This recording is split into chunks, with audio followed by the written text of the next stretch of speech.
Good afternoon. We're delighted to be joined by the Secretary General, by the Deputy Secretary General, and by Rebecca Greenspan, the Secretary General of UNCTAD. We are here to launch the report, Global Impact of War in Ukraine on Food, Energy, and Finance Systems. The Secretary General will make some opening remarks. Ms. Greenspan will also make short remarks on the report, and then we'll open it up to questions. Sir, please. Well, ladies and gentlemen of the press, thank you very much for coming. Now, since the Russian Federation's invasion of Ukraine, the world's attention has been focused on the war's terrifying levels of death, destruction, and suffering. And from the start, the United Nations has been actively engaged in delivering humanitarian support to the people in Ukraine, the people that are paying the highest price, and to the host countries of the fastest-growing refugee crisis in Europe since the Second World War. But less attention has been paid to the global impact of the war in all its dimensions, in a world that was already witnessing increased poverty, hunger, and social unrest. The war is supercharging a three-dimensional crisis: food, energy, and finance, that is pummeling some of the world's most vulnerable people, countries, and economies. And all this comes at a time when developing countries are already struggling with a slate of challenges not of their making: the COVID-19 pandemic, climate change, and the lack of access to adequate resources to finance the recovery in the context of persistent and growing inequalities. We are now facing a perfect storm that threatens to devastate the economies of many developing countries. And that is why, in the earliest days of this war, I established the Global Crisis Response Group on Food, Energy and Finance, facilitated by a task team in the UN Secretariat, reporting to a steering committee involving all UN agencies and international financial institutions. Today, we are launching the task team's first report. And I'm joined by the Secretary General of UNCTAD, Rebecca Greenspan, who coordinates the task team, and by the Deputy Secretary General, who presides over the steering committee. Ms. Greenspan will go through the recommendations, but I want to highlight two overarching points made crystal clear in this report. First, the impact of the war is global and systemic. As many as 1.7 billion people, one-third of whom are already living in poverty, are now highly exposed to disruptions in food, energy and finance systems that are triggering increases in poverty and hunger.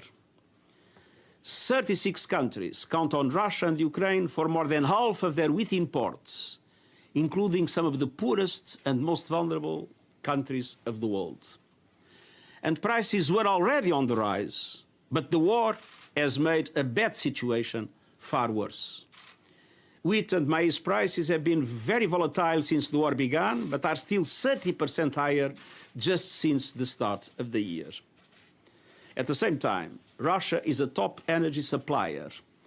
Oil prices are up more than 60% over the past year, accelerating the prevailing trends. The same goes for natural gas prices, which have risen by 50% in recent months. And fertilizer prices have more than doubled. As prices climb, so does hunger and malnutrition, especially for young children. Inflation is rising, purchasing power is eroding, growth prospects are shrinking, and development is being stalled, and in some cases, gains are receding. Many developing economies are drowning in debt, with bond yields already on the rise since last September, leading now to increased risk premiums and exchange rate pressures. And this is setting in motion a potential vicious circle of inflation and stagnation, the so-called stagflation. The report also shows that there is a direct correlation between rising food prices and social and political instability. Our world cannot afford this. We need to act now. And that leads to the second point, clearly demonstrated by this report.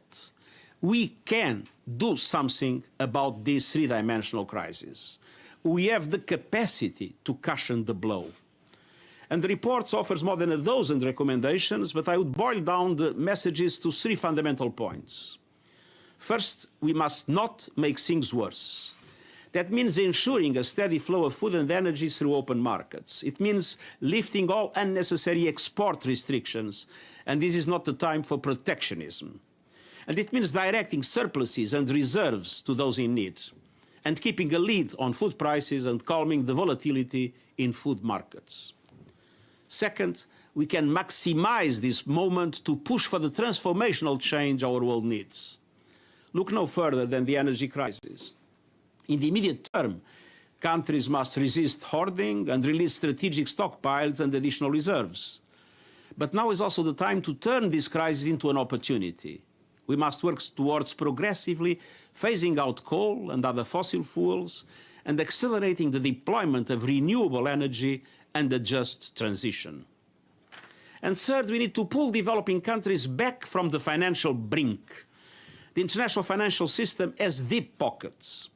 I've been strongly advocating for its reform, but developing countries need help now, and the funds are there. So we need to make them available to economies that need them most, so that governments can avoid default, provide social safety nets for the poorest and most vulnerable, and continue to make critical investments in sustainable development. This is not a crisis that can be solved piecemeal, country by country. This global and systemic emergency requires global and systemic solutions. And the report includes concrete recommendations for international financial institutions to increase liquidity and fiscal space. As we approach the spring meetings of the World Bank and the IMF, we need political will and leadership. Resources are available. We must speak with one voice. Action today will prevent suffering tomorrow. Dear friends, above all, this war must end. The people of Ukraine cannot bear the violence being inflicted on them, and the most vulnerable people around the world cannot become collateral damage in yet another disaster for which they bear no responsibility. We need to silence the guns and accelerate negotiations towards peace now, for the people of Ukraine, for the people of the region, and for the people of the world. Thank you. Rebecca. It's on. That's all.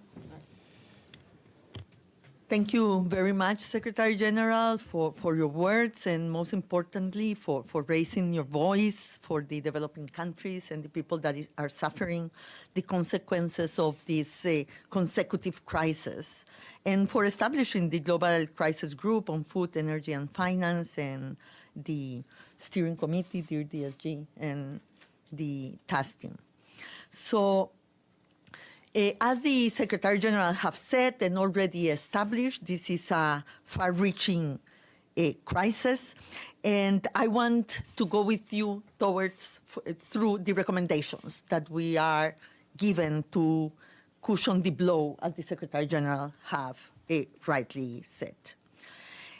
In terms of the food crisis, the most important thing that the Secretary General has already said is to keep markets open. We urge all countries to keep their food markets open and to cease any restrictions that will maintain the international trade and food, in food and fertilizers not flowing to the countries that need them. Hoarding and speculative movements threaten food supplies, and we need solidarity in these times of crisis. So the first thing, let's keep markets open. Second, let's help countries help their poor. Countries will need help and support to be able to establish the safety nets and be able to support the households that will suffer from this crisis. Poor households dedicate most of their income to food. And so the increase in food prices really hurt them the most. We need to help countries to help the poor households and vulnerable households that will suffer from this war. And for that, they will need financial support. Third, let's help the small farmers, because the small farmers will be hit by the prices of fertilizers. So we need to prevent from production going down in the next cycle. So let's try to support livelihoods, not only lives. And livelihoods will be important for small farmers and food producers and local food processors we need them to have adequate access to seeds, to fertilizers, and to fuels. And the last recommendation is to keep the freight prices stable and predictable, because part of the cost and the rise in prices in food and in energy comes from very steep increases in the freight cost for trade. And obviously, dear Secretary General, as you have always insisted, food purchases by the United Nations World Food Programme, the world's biggest provider of humanitarian assistance, must be exempt from any food restrictions with immediate effect so they can continue to perform their duties. With respect to fuel, we know that gas and fertilizer prices have more than doubled, as the Secretary General already explained. So we urge governments to continue a coordinated approach to make strategic reserves available to the global market. And where possible, we must reduce the use of wheat for biofuels, because we will need wheat for food. We must ensure support for the vulnerable countries and vulnerable populations who must be able to afford fuel. But let's try to support them by giving to people the resources they need to be able to have access to energy, because universal subsidies to fossil fuels will be very difficult to bring down afterwards. So let's help people and households, and not, people that not necessarily will benefit from it. In finance, and let me go for another very important recommendation, and is that we demand more efficient energy consumption that will help drive the energy transition. We demand more ethical behavior from all of us, so we can push and use this opportunity for the energy transition, and not, like the Secretary General said, see regress in terms of more sustainable energy sources. We can do more with less.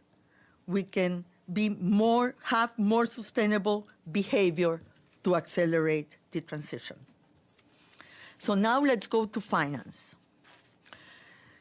As the Secretary General said, we are on the brink of a global debt crisis. We already have seen that in several countries already. Yesterday, we had the default of Sri Lanka, and other countries are already asking for help for their debt crisis. We have to prevent another lost decade for developing countries. So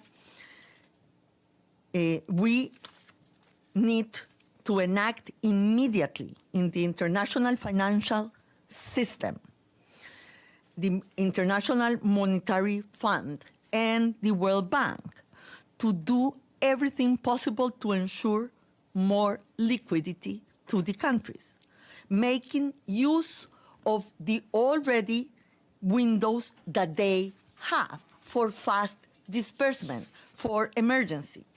Let me say that they have done that before. They have done that in the crisis of the pandemic of COVID-19. So we need them to do it again.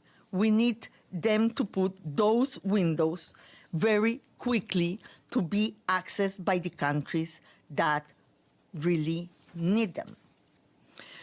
We also call on the International Monetary Fund to increase and maintain access limits for rapid financial assistance, increase the annual access limits to the rapid credit facility and the rapid financing instruments to crisis levels, and extend the existing cumulative access limit towards 2024.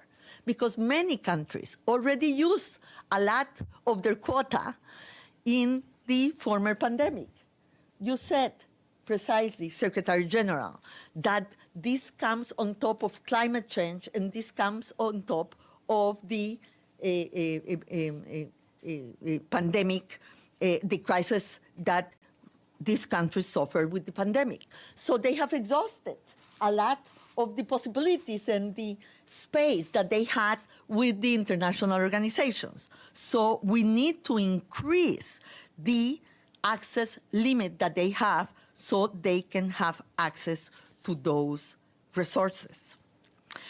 And we need to suspend interest rate surcharges for at least 2 years, because this is a global pandemic. It doesn't make sense to charge countries a surcharge in interest on a global crisis that they didn't enact it. That is not bad behavior. That is not their immediate responsibility.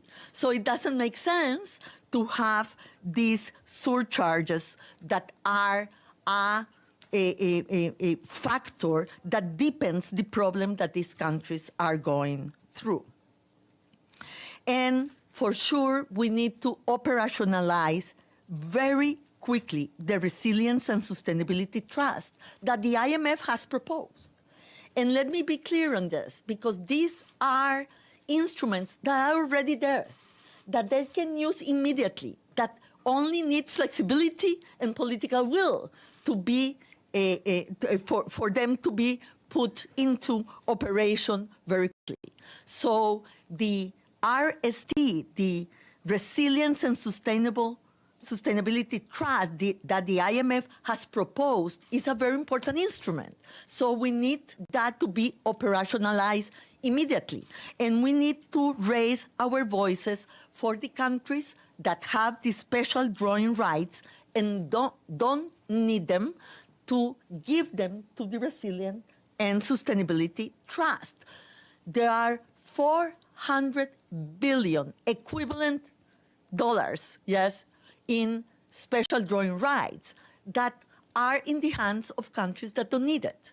This is a very large sum of resources. So we need the countries, and we pledge the countries to really give those SDRs to the IMF so the Resilient and Sustainability Trust can really be there for the access of the developing countries that will need it in this present crisis. And we have to support the debt initiative that was approved in the G20 for the low-income countries, but that has not been extended. The SSI has to be extended for all the low-income countries immediately, precisely for debt relief, because debt issues need to move higher in the political agenda. Political will and international leadership are essential to do that. And we need really to avoid a domino effect in terms of debt, because debt is piling up in many of these countries because of the successive crisis. And finally, if you allow me, Secretary General, to really claim for instruments of climate and nature debt relief. There is a clear opportunity to learn from the past and be able to go for and scale up a comprehensive, large-scale debt relief linked to improve climate adaptation and mitigation in the context of food security, precisely because of the war in Ukraine. And finally, a revised and implementable G20 common framework for debt treatment is needed urgently to provide timely debt restructuring to countries in need. Many of these initiatives are there, but they have not been able to be in the quantum that the world needs, because we didn't think that the pandemic will last for 2 years and not for one. We didn't think that there will come another crisis on top of COVID-19, that is the war in Ukraine, with these increases in prices of food and energy. So we need to scale up the instruments that we already have to be able to give the countries the relief, to cushion the blow, like the Secretary General has said, to really help developing countries to go through this crisis. This is not a crisis of one or two countries. There are 107 countries that have exposure, severe exposure, to at least one of the dimensions of this crisis, to the increase in food, or to the increase in energy, or to the increase in tightening conditions in finance. And this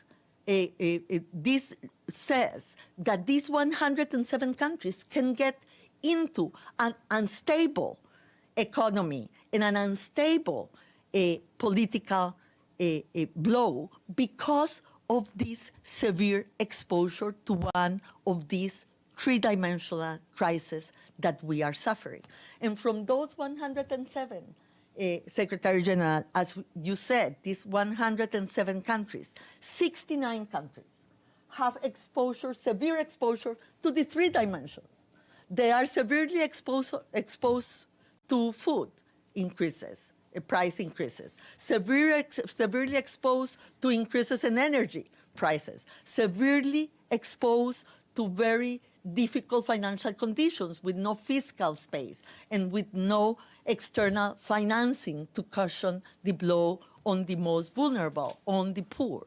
So we need to be able to push the international community to act with the urgency that these figures show today, and accompany and be together with the voice of the Secretary General that has raised his voice to really put the attention and awareness on the difficult situation that other countries are suffering precisely because of the war in Ukraine. Thank you. Thank you very much, Rebecca. We'll go to Edie Lederer, Associated Press. Mr. Secretary General, Madam Deputy Secretary General, and Ms. Greenspan, thank you very much for doing this briefing on behalf of the United Nations Correspondents Association. Welcome. Mr. Secretary General, you've talked about the need for political will and leadership. What actions are the United Nations taking to generate this political will and leadership to address these issues quickly? And how optimistic are you that this is going to happen? And you've also stated quite clearly that the war must end.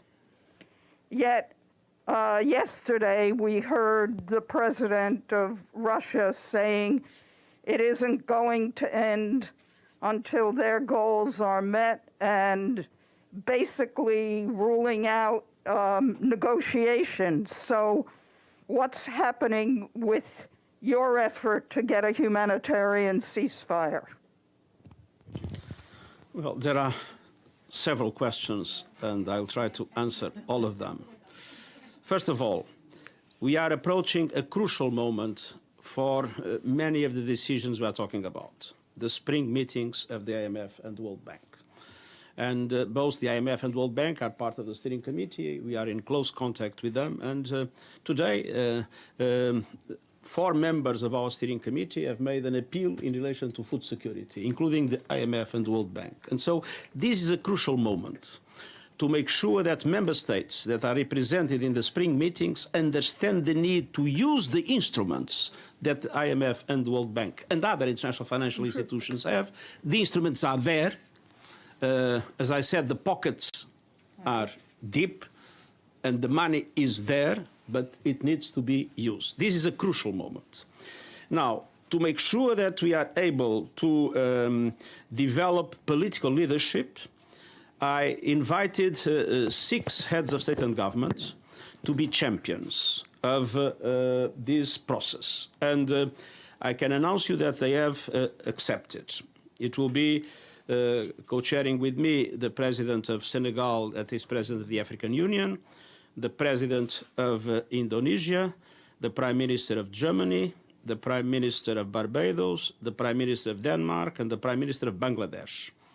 And we'll be working together in making sure that we do global advocacy in relation to all these questions, that we mobilize political will. Because the amount of suffering we are witnessing in Ukraine, of course, and let's not forget it, but around the world by people that have already suffered the impact of many dramatic consequences of climate change, of the COVID, of the lack of vaccination, of the lack of financial resources for recovery. Now this blow is really too much, and we need really to have a sense of urgency. Resources are there, measures can be taken quickly. Several countries have important stocks of food and of energy. They can put them in the market. On the other hand, restrictions need to be abolished, namely export restrictions. There should be no hoarding of any of these products. But most important than everything else, we need to use immediately the financial instruments that are available. I've been saying many times that our global financial system is morally bankrupted. I've been saying many times that we need a deep reform in the global financial system. But now it's a matter of emergency, is to use the instruments that are there and need to be mobilized, and I count on political will, and we have established, as I said, mechanisms to mobilize as much as we can the political leaders in relation to these objectives. Now, the second question was related to the war. And the humanitarian support. And so, Martin Griffith went to Moscow and Kiev. I don't think we have the chance to have a humanitarian ceasefire as we wanted globally. But there is a number of proposals that were made, and we are waiting for an answer from the Russian Federation in relation to those proposals, including different mechanisms for local ceasefires, for corridors, for humanitarian assistance, evacuations, and different other aspects that can minimize the dramatic impact on civilians that we are witnessing. And I believe that you mentioned a statement in which it was said that the peace negotiations were dead. I would remind you that we are in an Easter period, and the Easter period is about resurrection. Ibtisam Azam. Thank you. My name is Ibtisam Azim from Al Arabi Al Jadid newspaper. I have 2 questions. First to the Secretary General. You have been sounding the alarm a lot of times about different issues, the ones you talked today about, and there is a lot of promises that world leaders are saying, but they are not delivering. So my question to you, what's your plan B to put more pressure on these world leaders? And my question to Ms. Greenspan is about trade and women empowerment, and if you to what extent are influential countries committed to empowering women in trade, given the fact that trade is extremely important also to the issues you talked about. Thank you. Plan B is never to give up on the plan A. because nothing can replace the political will that is needed for these decisions to be taken. We can say what is needed, the resources are available, we need political decisions, so the plan B is to insist on the plan A for these political decisions to be taken by those that have the capacity to do it. Thank you, Michelle Nichols. No, there is a question. I'm sorry, Rebecca. I apologize. Yeah, women in trade, very important. Yes, we are really working very hard with women traders and the empowerment of women, especially in e-trade. Yes, and for them, it's very important not to have restrictions because the restrictions hurt women the most. They cannot, really find any other ways and means, for the earnings of their families. So you are right. Even in the crisis, we have to insist in trade and women empowerment in trade. Thank you, Michelle. Thank you for the briefing. First of all, a question on the report. Were sanctions that have been imposed in the wake of the Russian invasion of Ukraine, were they taken into consideration when pulling together this report? And Secretary General, could you just clarify what you told us about the UN push for a humanitarian ceasefire? You're saying that you don't see a possibility at the moment for a humanitarian ceasefire in Ukraine. And what are the suggestions you have made to Russia? And if you could get President Putin on the phone, what would you say to him? You have a question first. On that? Well, we have taken into account all the facts. It's very difficult to be able to say what is what. What we have put together is objectively what are the impacts and the exposures from all what is happening because of the war in Ukraine. So everything is being taken into account because the figures reflect the objective impacts that they are having everywhere. Well, a global ceasefire at the present moment doesn't seem to be possible. But there are lots of things that can be done in order to guarantee evacuation of civilians from areas of fighting, in order of guaranteeing humanitarian access in a reliable situation. And we also propose the creation of a mechanism involving the Russian Federation, the Ukraine, and the UN, and eventually other humanitarian entities, in order to have a cell to permanently together manage and avoid incidents in these kind of situations. We have had a number of moments in which it was said that there was a local ceasefire and that things would happen, and then things did not happen. And then everybody accuses everybody of everything. Instead of this, what we need is to bring the parties together and to manage together situations like these, to make sure that we have adequate evacuations, to make sure that we have adequate humanitarian access to the populations in need. Thank you. The Putin,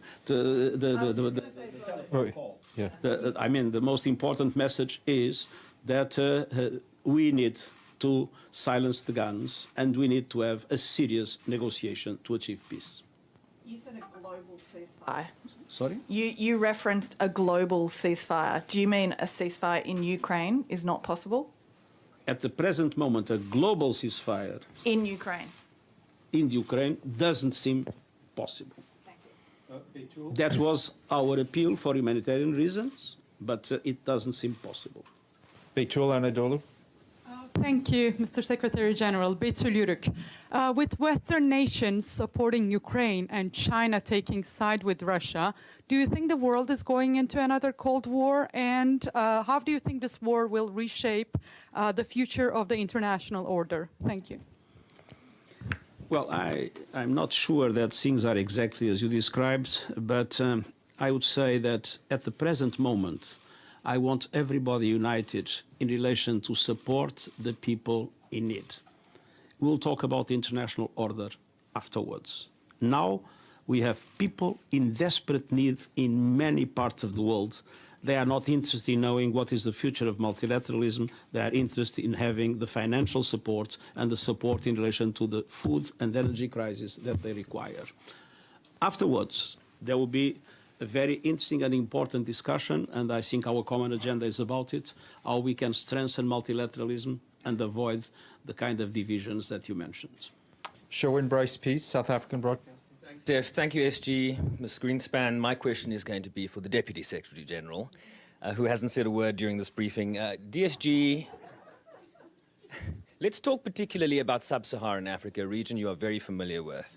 What are the implications of this report if they are not implemented in terms of these recommendations? What are the implications for a region where the SG has talked about coups being back, you have staggeringly high youth unemployment, political instability, where it's very easy to break the camel's back? What are the risks here for Africa, Sub-Saharan Africa in particular?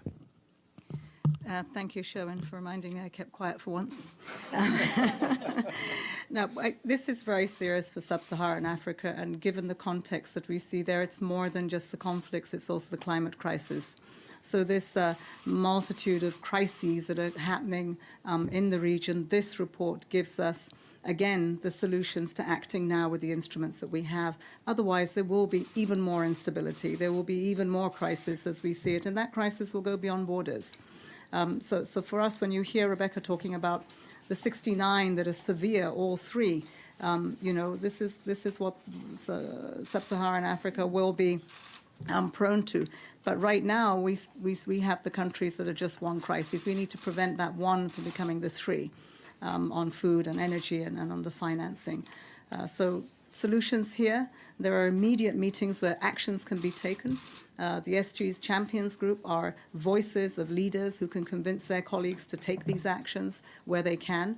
And for us, it's about making sure those recommendations are practical, they're doable, and they are taken with a sense of urgency, lest you know what the fallout of this becomes one of several you know, billion people. It's over 1 billion in Africa, but it will go beyond the borders. Greg, sorry. If I may, with severe or significant exposure to this crisis, I'm talking about the most dramatically impacted countries. We have 25 countries in Africa. Now, the risks for the African continent and for peace and stability in the African continent, beyond the risks for hunger and poverty of the African people, are now extraordinarily expanded. And we have, of course, a particular concern about Africa, in which the Deputy Secretary General has been leading. We have a process of developing a comprehensive strategy for the African continent more in general. But in relation to this crisis, Africa is particularly targeted. Gregory, TASS News Agency. Thank you very much. Secretary General, I'm wondering, given the fact that the World Food Programme has warned about hunger on 2020 and the last year, why this group is creating only right now? And some experts consider this current food and energy crisis as a result of lack of investment in traditional source of energy. And so, given these facts, what do you think how the pace and methods of how this current crisis can affect on the pace and methods on the climate change response? In relation to your first question, since if you look at the report, you see that the prices of food and the prices of energy have been climbing. What we have now is an acceleration. If you look at page 1 of the report, you see that for an index 100 of the FAO food price index in 2019, we came to the end of 2021 with an index of 130. So food prices were already climbing. And we came now to an index of 160. There is a clear acceleration. So obviously the food and energy prices were already on the rise. We had inflation already on the rise. What we have now is a dramatic impact of acceleration. Now, I think there was a lack of investment, but in renewable energy. if we had invested much more seriously in the last 10, 20 years in renewable energy, we would not be dependent on the permanent fluctuations in the markets in relation to fossil fuels. The fact that countries have not enough renewable energy, which is based on self-reliance, makes them much more dependent on markets, and markets that have always been extremely volatile. And so my answer is there has been indeed a lack of investment in the recent decades, but mostly, I believe, lack of investment in renewable energies. And there were many interests that, of course, were opposing that investment, and that is probably the reason why it has been so slow, and that is the reason why now we see countries rushing to understand that we need a world much less dependent on resources that cannot be replaced. I mean, that one day will be exhausted. I'm Falk, CBS News. Thank you so much. So a follow-up for DSG Mohammed from Sherwin's question. You mentioned world leaders. Who's on board with this? I mean, in terms of the grand assistance, we've seen numbers, but how much is that coming? How much are people actually paying their pledges? And then to the two SGs, and maybe you can answer this too. How much are the IFIs on board? I've gotten through most of the report, and you say the IMF, the World Bank, are they signed on? And has there been any consideration of alternate currencies, cryptocurrencies, things like that? Just curious. Thank you. Thank you. Well, I mean, you can see from the voices that we have of those in support from the 6 world leaders that the SGs talked about, and having the presidency of the G20 is not a small leadership involved in that. Right now, what we're seeing is that the resources are not going towards stemming the tide of this crisis, and that's what we need to see, that it does. We don't see ODA go into military expenditure, but that we see that it's additional if it's to protect lives, and that we need, to keep the ODA, to keep the foreign direct investment, to keep all the tools that we have existing that Rebecca has talked about in play. Let's see what happens in the spring meetings, because the spring meetings are an important signal as to whether this crisis is going to be taken seriously or not. It's doable. It is immediate. And it will send the signals of the engagement and the traction for wanting to avoid a global crisis, and that's what we're trying to do right now. No, we are obviously in permanent consultation with the IMF and World Bank, but the IMF and World Bank people, like the UN Secretariat, they depend. The UN Secretariat depends on the Security Council and the General Assembly, and the IMF leaders depend on their boards. And what we need now is the boards of the institutions, and in general, those that have power to act, allowing for instruments that are available. We are not suggesting anything new. We are only suggesting that instruments that are available to be effectively put in action.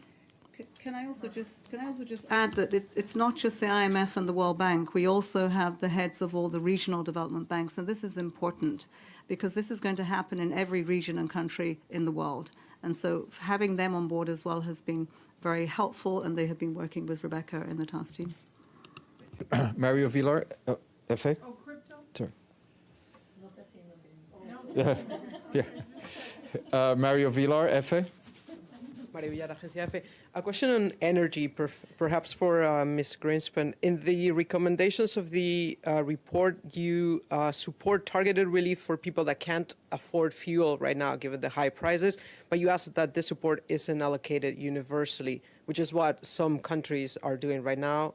For example, in Western Europe, reducing the price of gasoline for consumers. Can you elaborate on why this is a bad idea? Yeah. We understand that people need support right now, but we would like the support to be targeted and not universal subsidies to fossil fuels, because they are very difficult to then take away, and they will preclude to really accelerate the transition towards renewable energy and new and clean forms of energy. So we already have many experiences on this. Yes, we know what universal subsidies do. And we know also how effective can be when you have a good system that is designed to help the people that needs to have access to energy. That is a much better way to do it right now. And if I may, this impact, the report is targeted at developing countries. And some countries, some developed countries, have fiscal space to do whatever they want.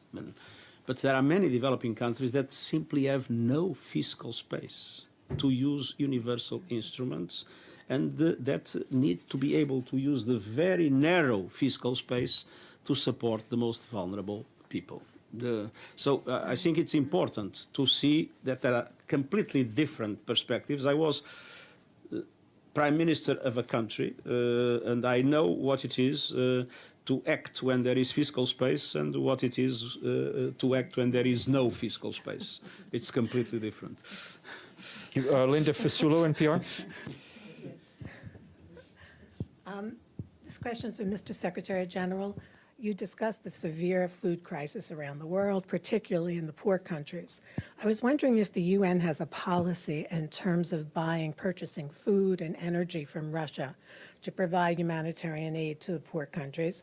And also, since the UN is a great proponent of targeted sanctions, I mean, at least when, of course, there are UN sanctions, do you have a view, or I don't know what the status is in terms of the Russian people, in terms of Russia being able to buy humanitarian supplies, whether it's medical supplies or anything else? Of course, we are concerned with the needs of vulnerable people everywhere. And in relation to the procurement policy of the World Food Programme, the procurement policy of the World Food Programme is based on its rules, and it is done. We all recognize that it is done in the best possible way. Unfortunately, the World Food Programme was buying 50% of its food from the Ukraine, and there is no way you can take those 50% out of the Ukraine at the present moment. Linda Fasulo. Celia Levine. Yeah. Mr. Secretary General, what do you say to, you talked about Africa earlier, what do you say to African countries that are saying the war in Ukraine is not our war, but we are going to pay a high price?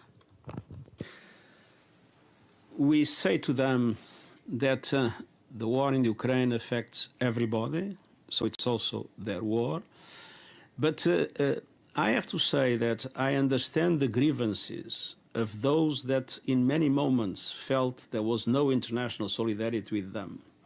So the best way is simultaneously to make the developed world understand that it's important to support the developing world in times in need, for the developing world also to be able to assume that a situation like the war in Ukraine is also their situation.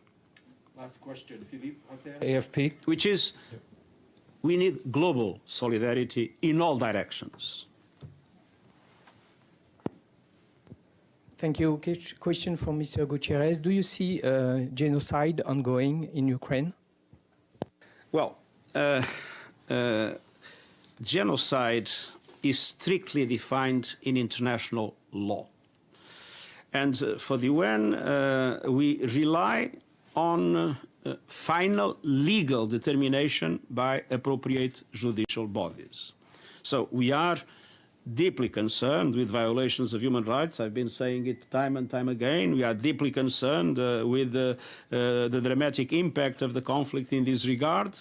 But we leave the definition of whether there is or not a situation of genocide to the judicial bodies that are relevant in this regard. And by the way, there is an investigation of the International Criminal Court taking place in the Ukraine at the present moment. Thank you very much. Thank you. Thank you. Thank you, everyone.